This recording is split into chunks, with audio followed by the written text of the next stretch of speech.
How to delete Netflix search history on iPhone. Hi everyone, welcome back to our channel. In today's video I'll guide you on how you can delete your Netflix search history on your iPhone, so make sure to watch the video till the very end.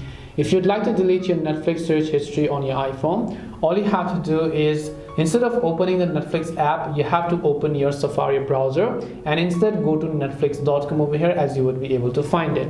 Once you come to netflix.com from your browser, you're going to see this type of interface where to delete your watch history, you have to tap the three lines option from the top left hand side of the screen here and then just go to this option known as account.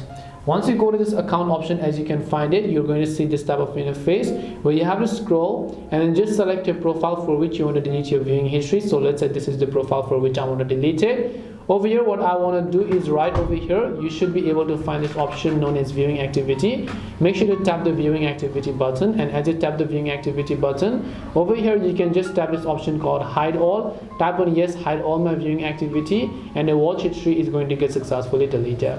That's all it takes to clear your watch history on iPhone or Netflix. Hope this video was very helpful. If you have any questions, feel free to leave them down. Thank you for watching and see you in the next video.